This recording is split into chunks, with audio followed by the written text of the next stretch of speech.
actually think of. So at this point, I want to just tell you a little bit of unconventional due diligence. Very simple. You deal with an abnormal situation, you must come up with abnormal solutions, right? This is a very common solution that I'd like to share with you a story. There's this Jew, now know of when, not racist or whatnot, this just happened, the story was told this way. A Jew walked into the bank in downtown Manhattan, right? Downtown Manhattan, and then go and ask for a loan officer. So he said, "Sir, can I see your loan officers? I need to borrow some money."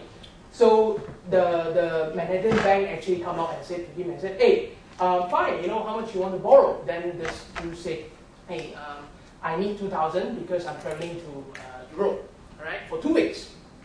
So he said, "No problem, we can lend to you, but I need some collateral. I need some collateral." So this guy said, "Okay, what about my new Rolls Royce parked outside? Is it okay for you?" So he gives the key.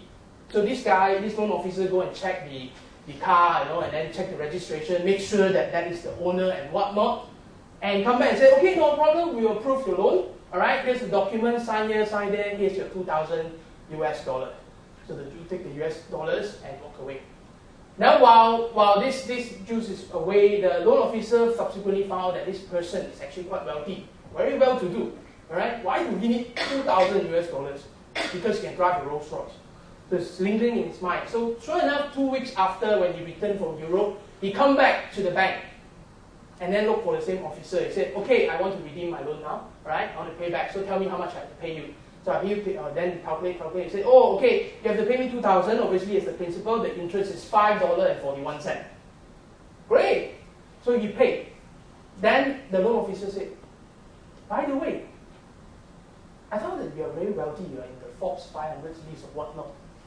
How come you need $2,000 from me?" He asked, "Parking. Where can you get a parking for 2 weeks at $5 plus change?" So what's the moral of the story? What's the moral of the story? Buy a Rolls Royce and park somewhere. And buy a car park. The moral of the story is this. Now this is just tell you what I've just told you. The moral of the story is that, first of all, he's smart, all right?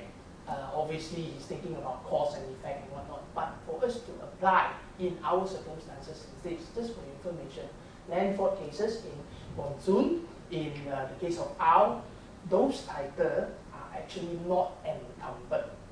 What does it mean? It means that no bank interest inside. You didn't charge to the bank and borrow money. You get what I mean? So it means the title is clean.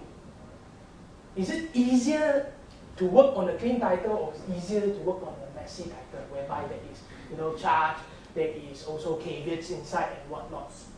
Make your title unattractive to them. Please, I urge you, right? As ugly as you can. Why? Because you will be like these Jews who can think of parking, then you can say that I'm parking my land with the bank, and therefore it is an added security. Think about it that way. See, that's why I say this is not a normal situation. Think about it in an abnormal sense. All right? I mean, it is no tricks. Just for information, we also advise a lot of our clients. Like for example, they come to me, "Hey, I'm about to get bankrupt soon. What do I do?" Things like that. Same principle. Sell it to your whatever relative or your wife, and make sure it's their joint name or whatnot. Make sure they get a loan. You know why? Because even if you're bankrupt, your insolvency agency cannot actually trace that because the land already given to the bank. If you try to put it back and along, you foreclose it and get your money and whatnot, the bank will say, "Hey, hello, where is my interest?